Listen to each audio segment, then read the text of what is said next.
매일 성경을 보다 보면은 정말 깜짝 놀랄 때가 있습니다. 뭐 절묘한 배치, 뭐 이렇게 얘기를 할까요? 진짜 한 10년을 지금 계속해서 매일 성경을 읽는데 그 시대, 그 시간에 상황하고 절묘하게 떨어지는 말씀들이 정말 많았습니다. 이번에 역대기를 읽으면서도 정말 생각지도 못한 이 절묘한 배치가 이루어졌는데 계속해서 새벽에 저하고 역대기를 보시는 분은 알겠지만 이 새로운 다윗 왕국이 세워지는 장면들이 계속해서 노출이 되거든요. 그래서 다윗이 어떻게 왕이 됐고 왕이 된 후에 어떤 일이 있었고 다윗이 그것을 어떻게 해결하고 이 새 정부의 출발을 말하는 이야기가 많이 있는데 하필이면 이 시기가 대선 정국하고 맞아떨어지고 그리고 거기에서 새 정부가 새롭게 출발하는 이거하고 진짜 절묘하게 맞아떨어지는, 이걸 알고 배치를 한 건지 아니면 어떻게 하다 이렇게 맞은 건지 진짜 신기해요. 자, 그래서 저는 이제 이런 것을 보면서 현경을 통해서 현실을 바라보게 되는데, 여러분, 새 정부가 출발을 했습니다. 국민의 49점 몇 프로는 이 새 정부에 대해서 지지를 하시거나 그냥 뭐 어쩔 수 없이 찍으신 분이시고, 반대로 한 50% 정도는 마음에 들지 않으신 분들, 국민이 딱 반으로 나눠져 있죠. 그런데 지금 새 정부 출발 일주일이 되었습니다. 어떻게 여러분은 이것을 평가하고 계십니까? 여러 가지 평가가 있겠으나 제일 객관적인 평가는 상대당, 그러니까 진보 쪽이 출범을 했으니 보수 쪽에서 이 정권을 어떻게 보는지 그 평가가 제일 확실하겠죠? 한 보수 논객이 이 정부의 일주일을 보면서 이렇게 얘기를 합니다. 김성태 의원 기억하시죠? 이분이 뭐라고 하냐면 상당히 전략적이라고 얘기를 합니다. 이 소리가 뭐냐? 인선이 매우 신속하게 진행이 됐고, 그리고 뭐 인수위원회도 없이 정부가 새롭게 시작이 됐는데 언제 어떻게 이게 시작이 됐는지도 모르게 금방 자리를 잡고 있는 모습을 보게 됩니다. 그러면서 김성태 의원이, 전 의원이 보면서 전략적인 배치다. 이 소리는 한마디로 부럽다는 소리입니다. 왜냐하면은 지난 정부의 모습하고 이번 정부의 모습이 볼 때 이 정부하고 지난번 정부에 너무 많이 차이가 나는 것처럼 이분들도 느꼈던 것 같아요. 특별히 인사에 대해서 새롭게 뭐 국회의원 중심, 그리고 어떤 권력에 관심이 있고 열심히 있는 사람들을 이번 대통령이 뽑은 것을 보고 국민의힘 대변인조차도 혀를 차면서 우리가 진작 그랬어야 되는데 뭐 이런 얘기를 하고 있습니다. 그래서 출발 자체는 지난 정부보다는 좀 깔끔하게 시작되는 걸 지금 보고 있습니다. 근데 이게 실제적으로 눈앞에 보이는 것으로 나타나야 되잖아요. 이걸 볼 수 있는 지표가 하나 있습니다. 보여주시죠. 역대 대통령이 취임을 하고 나서 코스피 지수가 어떻게 요동을 쳤는지를 보면 되는데, 보시다시피 저 빨간 게 올라간 게 바로 상승했던 겁니다. 보통은 정권이 바뀌고 나면은 이 정권이 바뀌어 나서 변화가 많이 일어나면서 요동을 치거든요. 대부분 하강을 합니다. 박근혜 정부 때, 문재인 정부 때, 윤석열 정부 때 이렇게 하강 친 게 뭐냐면 여야, 진보, 그리고 보수, 진보 이렇게 계속해서 바뀌었기 때문에 이 적응 과정이 되게 힘들었거든요. 근데 지금 보시다시피 보세요. 역대 사상 최고의 고가가 치고 있습니다. 이 소리는 뭐냐면은 우리나라 분들이 보시기에 이 계엄 이후에 좀 뭔가 불안했던 부분이 해소되는 느낌도 있고요.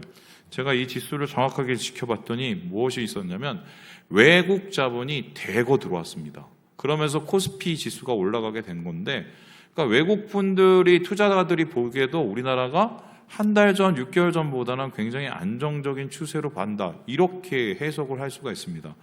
말 그대로 나중에 어떨지 모르겠지만 처음은 지금 잘 출발하고 있는 상황이에요. 전 지금 객관적으로 얘기를 하고 있는 거예요. 그런데 처음은 되게 중요합니다. 왜냐? 시작이 반이라는 말이 있죠. 저는 이 시작이 반이라는 말이 도대체 어디에서 출발했는지 궁금해서 챗 GPT에게 물었습니다. 그래서 요즘에 제 친구거든요. 그래서 너는 시작이 반이라는 최초의 최초의 출처가 어딘지 밝혀달라고 파고 팠더니 플라톤의 책 중에서 정치학이라는 책이 있는데 거기에 나타나 있더라고. 거기에 뭐냐면 그리스에 있는 소문 혹은 속담 중에 시작이 절반이더라 이런 말이 있습니다. 이건 한마디로 플라톤 이전에 한참 전에 때부터 시작을 굉장히 중요하는 이야기들이 속담들이 내려져 왔다는 것입니다. 자, 왜 시작이 이만큼 중요할까? 한번 생각을 해보면 당연하죠. 시작을 보면은 이 사람의 동기, 이 나라의 중요한 원인을 볼 수가 있게 됩니다. 그래서 아마 큰 변화가 없는 이상은 중간까지는 그렇게 가는 거죠. 그러면 왜 시작이 모든 게 아니라 시작이 절반이냐? 중간 이유는 어떻게 되냐면은 그 시작의 동기와 원인과 처음 마음을 어떻게 지켜내느냐에 따라서 그 결론이 맺어지기 때문입니다. 아주 쉽게 설명을 해드리면 이런 건데, 음식점 맨 처음에 탁 열었었을 때 맛있죠? 그러면 그 맛을 가지고 사람들이 몰려들입니다. 그렇게 한 1년, 2년은 버팁니다. 그런데 그러다가 망하는 음식점이 있습니다. 왜 망합니까? 그 맛을 못 지켜내면 망합니다. 그러니까 시작을 보면은 최소한 그 절반 이상은 볼 수 있고, 그 다음엔 시작의 태도와 위치를 얼만큼 견지해내고 지켜내느냐, 이렇게 볼 수가 있겠습니다. 제가 왜 오늘 이 말씀을 드리냐면, 오늘 우리가 살펴볼 이 11장, 이 바로 다윗의 이야기가 바로 다윗의 출발, 다윗이라는 다윗 왕국이 설립되는 출발을 다루고 있기 때문인데요. 다음 그림에서 보듯이 다윗이 많은 사람들의 축복 가운데 헤브론에서 왕으로 기름 부음을 받고 있습니다. 이 왕으로 기름 부음을 받은 후에 다윗은 바로 정부를 구성하게 되는데 인수위원회도 없었어요. 왜냐? 사울이 이미 죽어버렸기 때문입니다. 그래서 사울이 죽은 이 이후에 다윗은 이곳과 함께 이 나라 전체를 추스려야 되는 되게 위대한 이 사명을 갖게 되는데, 중요한 것은 이 다윗의 모습이 상당히 양호하다. 그래서 다윗이 하나님의 복을 받을 수밖에 없다라고 볼 수 있습니다. 성경은 이에 대해서 뭐라고 얘기하고 있냐면요, 7절을 한번 제가 9절 읽어볼게요.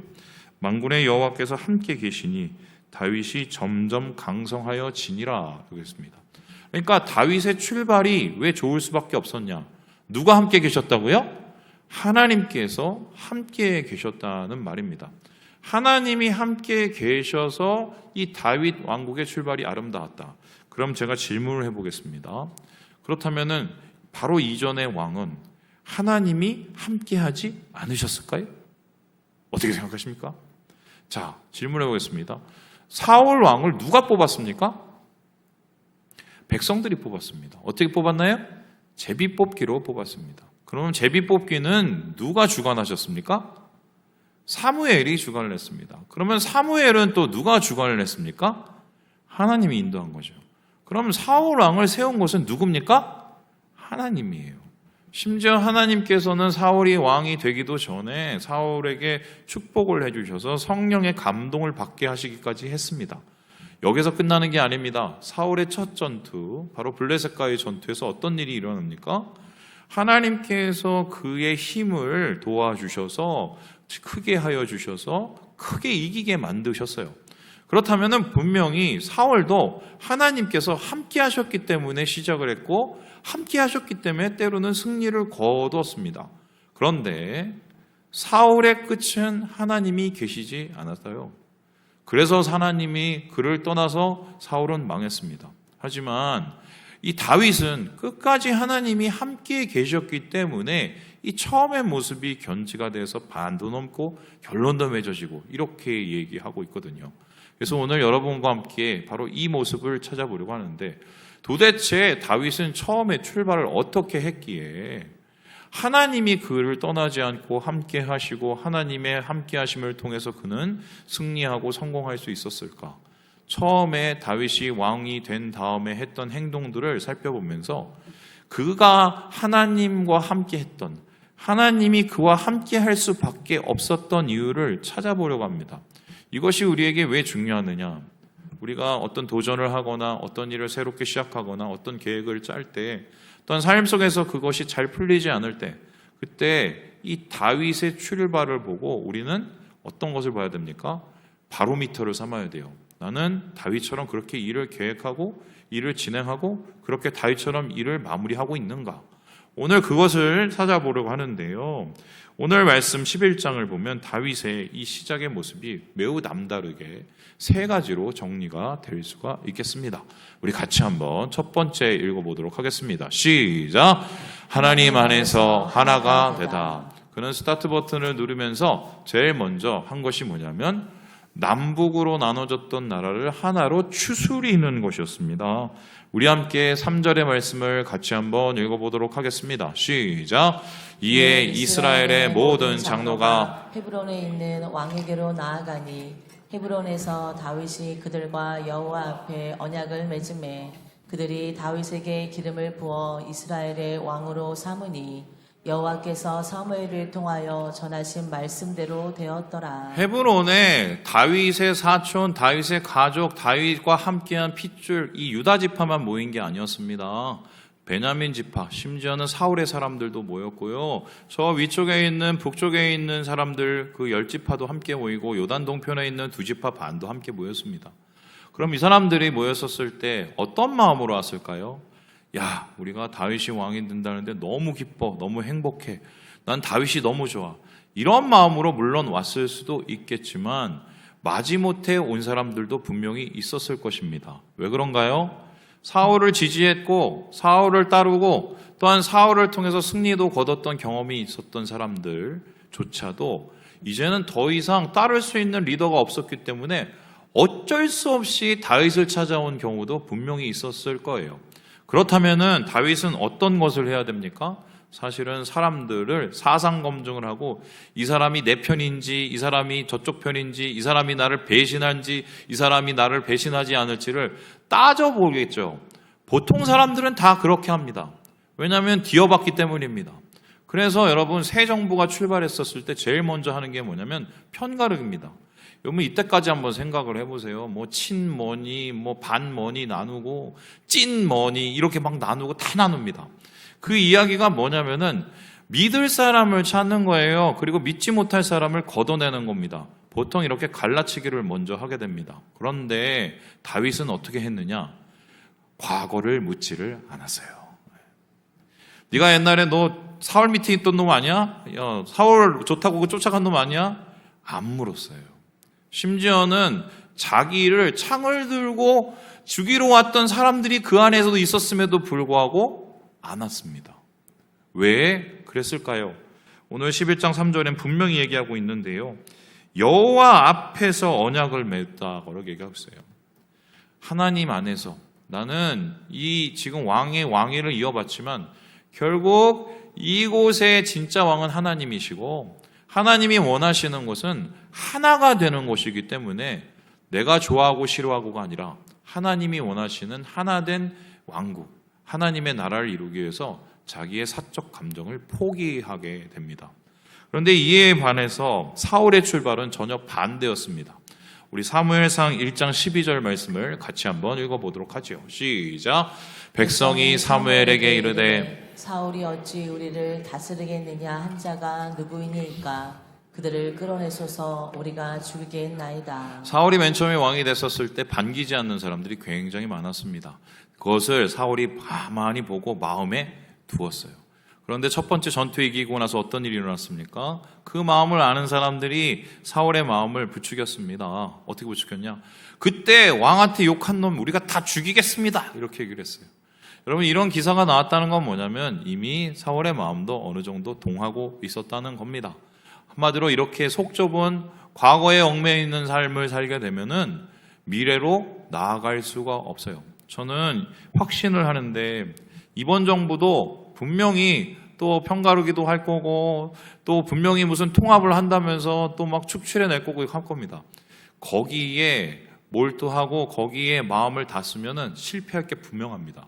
왜냐하면 역사가 증명을 하는데 하나가 되어서 하나님 앞에서 하나님이 원하시는 나라를 만드는 게 먼저이기 때문이에요.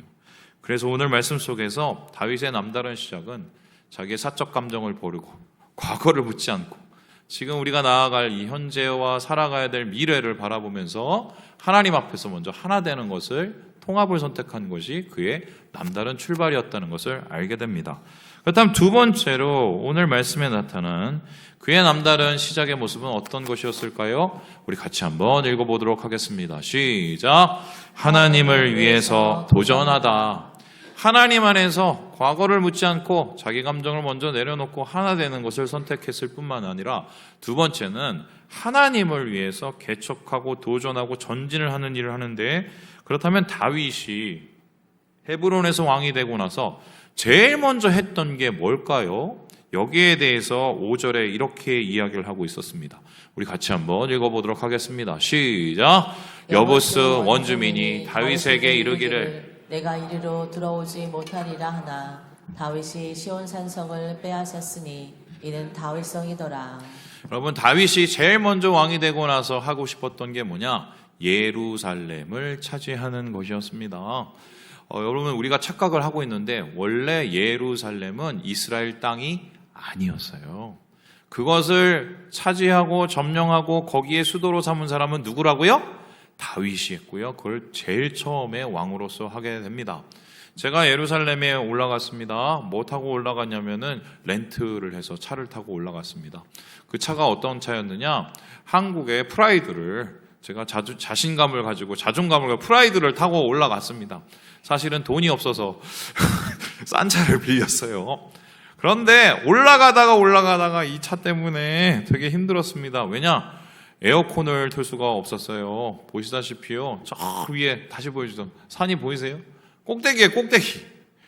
저런 산을 쭉 계속해서 산 타고 올라가고 귀가 이렇게 막히고 뻥 뚫리고 막히고 뻥 뚫리고 막 이럽니다. 그러니까 웬간한 저 홀스파워죠. 마력이 있지 않고서는 올라가기가 되게 힘들어요. 차가 힘들어. 그만큼 높은 성입니다. 굉장히. 그래서 이거를 만일에 점령하려 간다, 그러면 이스라엘 백성이 막 뛰어가다가 다 가지도 못하고 다 지쳐갖고 죽을걸요? 그렇게 어려운 성이었기 때문입니다. 그럼에도 불구하고 다윗은 제일 먼저 이 난공불락의 요새에 예루살렘을 점령하게 되는데, 그 이유가 무엇일까? 이거는 이제 세 가지로 해석을 할 수가 있어요. 첫 번째는요, 여기가 갖는 지리적 위치 때문이고요. 두 번째는 하나님께서 주신 이 사명 때문이고요. 세 번째는 역사적으로 굉장히 중요한 의미와 의의가 있기 때문입니다. 이 첫 번째를 한번 살펴보면요, 다음처럼요, 이곳의 위치를 볼 수가 있습니다. 여러분, 헤브론은요 좀 남쪽 위치예요. 우리로 따지자면은 어디 정도 되냐면 대전 정도 됩니다. 그런데 예루살렘은 여기에 비해서 어떤 곳이냐? 위로 올라갑니다. 위로 따지면 서울 내지는 개성 정도 되겠습니다. 그렇다면은 왜 다윗이 제일 먼저 예루살렘으로 천도를 했느냐? 이것을 되게 중요하게 여길 수 있는 게, 남쪽 유대 사람만 뭉치는 게 아니라 위아래 남과 북을 통합을 시키고 어우르기 위해서 이 자리가 굉장히 중요하다고 생각을 했던 거예요. 뿐만 아니라 이 산성이 되게 높기 때문에 천혜의 요새죠. 이것을 지켜내기도 좋다고 생각했기 때문에 이런 지리적인 이점 때문에 이것을 제일 먼저 찾게 된다. 한마디로 나라를 하나 되기 만들기 위한 이 노력이었습니다. 그런데 이거보다도 더 중요한 이유가 있었습니다. 어떤 이유냐? 이곳은 하나님께서 이미 이스라엘 백성에게 점령하라고 명령하신 곳이었어요. 언제부터 점령하고 명령하셨냐? 여호수아 때부터 그랬습니다. 그런데 이 점령하라는 하나님의 사명이 이루어지지 못했습니다. 여기에 대해서 여호수아 15장에 이렇게 기록을 하고 있는데, 우리 같이 한번 읽어보도록 하겠습니다. 시작. 예루살렘 주민 여부스 족속을 유다 자손이 쫓아내지 못하였으므로 여부스 족속이 오늘까지 유다 자손과 함께 예루살렘에 거주하니라. 그러니까 하나님께서 분명히 점령하라고 얘기했는데, 그래서 사실은 갈렙은 그 노구에 어떻게 보면 헤브론까지 가서 그 성을 점령을 했는데, 이곳을 점령하기가 어려우니까 다 포기해 버렸어요. 그래서 몇백 년 동안을 여기는 그냥 남의 땅처럼 하나님이 점령하라고 한 그 사명을 버리고 남의 땅처럼 둬버린 겁니다. 그래서 다윗은 그 땅을 점령한다는 것은 바로 하나님께서 말씀하신 사명을 완수하는 거라고 생각을 했어요. 그래서 이스라엘 백성들이 하나가 돼서 힘이 세질 때 하나님의 남겨있는 그 사명을 내가 완수해야겠다. 그 마음을 가지고 이 예루살렘을 점령하게 된 것이다. 이렇게 볼 수가 있습니다. 그런데 사실은 제일 중요한 게 한 가지가 있습니다. 바로 이 예루살렘이 갖고 있는 역사적인 의미 때문인데요. 여러분, 이것을 가리켜서 역대하 3장에 이렇게 기록을 하고 있습니다. 우리 같이 한번 읽어보죠. 시작. 솔로몬이 예루살렘 모리아 산에 여호와의 전 건축하기를 시작하니 그곳은 전에 여호와께서 그의 아버지 다윗에게 나타나신 곳이요 여부스 사람 오르난의 타작마당에 다윗이 정한 곳이라. 여러분, 예루살렘을 옆에 무슨 산이라고 얘기하고 있죠? 모리아 산이라고 했습니다. 여러분, 모리아 산을 한번 생각을 해보시면 돌이켜 창세기로 올라가면 떠오르는 사람이 있습니다. 누구지요? 바로 이 사람입니다. 보여주시죠. 네. 아브라함이 이삭을 데리고 올라가서 하나님 앞에 제물로 바치려고 했던 산이 무슨 산이다? 모리아 산입니다. 그 모리아 산의 다른 이름이 뭐냐? 시온입니다. 시온 산에 둘러싸여 있는 도시가 뭐냐? 예루살렘입니다. 그래서 이것은 하나님 앞에 바쳐졌던 그 여호와 이레의 장소고, 그리고 하나님께서 은혜를 베푸셔서 이삭을 살리시고 여호와 이레의 축복을 주신 곳입니다. 다윗은 분명히 이것을 알고 있었을 거예요. 그래서 여기를 차지하고 다윗이 제일 먼저 하고 싶었던 게 뭐냐? 여호와의 성전을 짓는 것이었어요. 하나님의 성전을 짓기 위해서 아브라함으로부터 내려오는 그 약속의 장소를 탈환을 하고 힘들더라도 그것 속에서 하나님의 전을 이루고 싶은 고귀한 마음이 있었던 것입니다. 이게 힘든데 초반에 안주할 수도 있었을 텐데 다윗은 이것을 도전하고 해내게 되는 거죠. 여러분, 그렇다면 사울은 어떻게 했을까요? 사울은 왕이 되고 나서 제일 먼저 한 게 뭡니까? 다윗 때려잡은 겁니다. 다윗 때려잡으러 평생을 다녔어요. 자기 자리를 지키기 위해서, 안주하기 위해서, 자기 것 뺏기기 싫어서 평생을 다닙니다. 그런데 그에게는 도전도 필요가 없습니다. 내 것만 안 뺏기면 되는 거예요. 그런 인생의 끝에는 하나님이 계실 수가 없었던 거예요. 내가 지금 힘들어도, 내가 지금 모자라도, 내가 지금 벅차도 하나님의 뜻, 하나님의 사명을 이루기 위해서 도전하는 그 모습을 어떻게 하나님께서 기뻐하지 않으실 수가 있겠습니까? 그래서 사명으로 무장되어 도전하는 이 모습 속에서 하나님은 축복을 해주고 다윗과 함께 하셨다. 그것이 다윗의 첫 번째의 남다른 출발이었다고 이야기를 하고 있습니다. 그렇다면 마지막으로 다윗에게 있어서 남다른 시작은 어떤 모습이었을까요? 우리 같이 한번 읽어보도록 하겠습니다. 시작. 하나님께만 영광을 돌리다. 그는 과거를 묻지 않고 하나가 됩니다. 그는 하나님의 사명을 우선으로 두고 자기의 모든 것을 헌신합니다. 뿐만 아니라 마지막으로 그는 무엇을 했느냐? 하나님께만 영광을 돌리기 위해서 자신의 삶을 매일매일 정비하고 내려놓는 작업을 합니다. 우리 함께 18절의 말씀을 같이 한번 읽어보도록 하겠습니다. 시작. 이 세 사람이 블레셋 사람들의 군대를 돌파하고 지나가서 베들레헴 성문 곁 우물물을 길어가지고 다윗에게로 왔으나 다윗이 마시기를 기뻐하지 아니하고 그 물을 여호와께 부어드리고. 이게 뭐 어떻게 된 영문이냐면요, 이런 겁니다. 다윗이 향수병이 났어요. 왜냐하면은 도망다니다 보면 고향집이 그립잖아요. 여러분, 그 엄마의 음식 아시죠? 엄마의 음식. 뭐 저 같은 경우는 미국에 갔었을 때 제일 먹고 싶은 게 어머니가 끓여준 꽃게찌개였어요. 그게 그렇게 먹고 싶었습니다. 두 번째로는 어머니가 부쳐주시던 김치 부침. 그때는 해나도 안 먹었어요.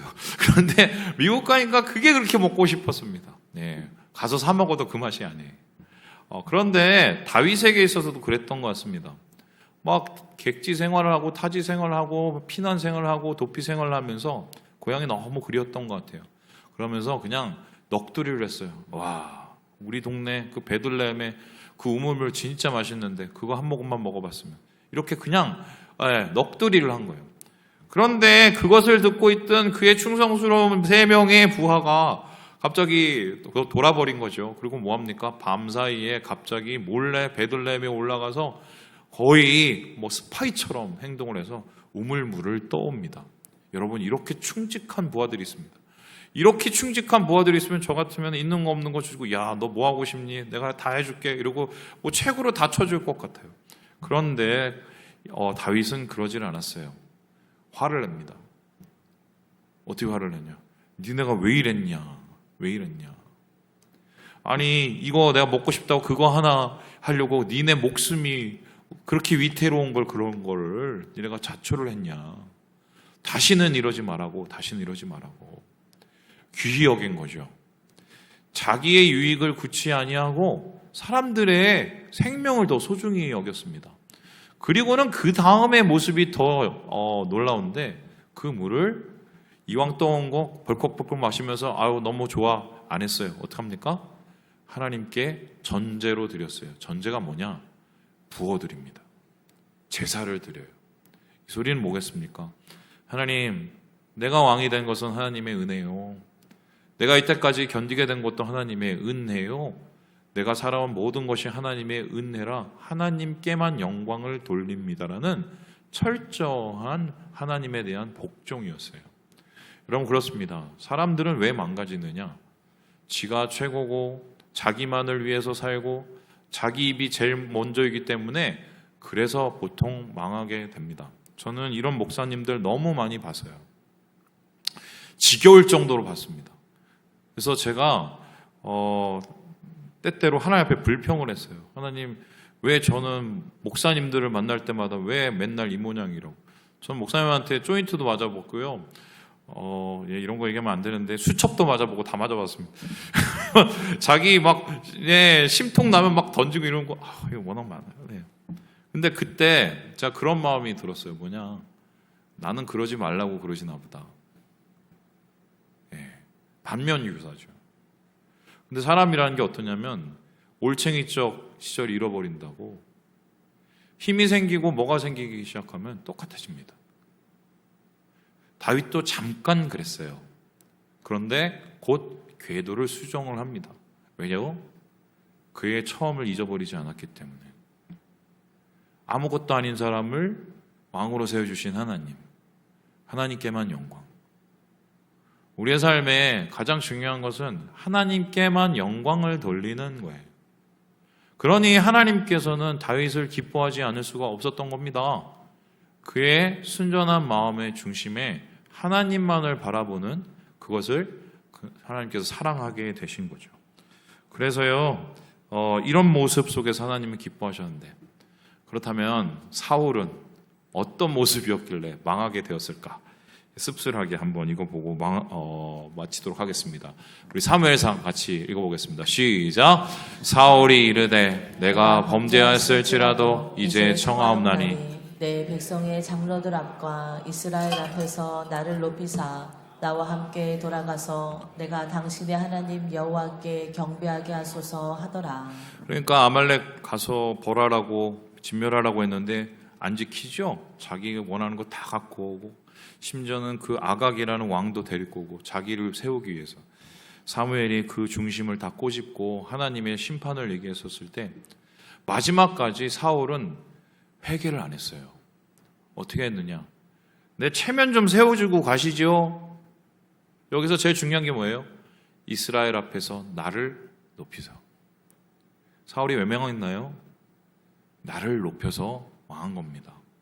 나만 생각해서 망한 겁니다. 내 안에 머무르고 답보대고 안주하고, 여러분, 그거는 신앙이 아니에요. 신앙은 나를 넘어서는 거예요. 나를 넘어서서 하나님을 바라보는 게 이게 신앙이에요. 그러한 태도를 견지할 때 우리는 하나님 안에서 하나님이 기뻐하시는 성공의 삶을 살 수 있다. 오늘 말씀을 통해서 다윗의 이야기를 듣게 됩니다. 말씀을 마칩니다. 사랑하는 여러분,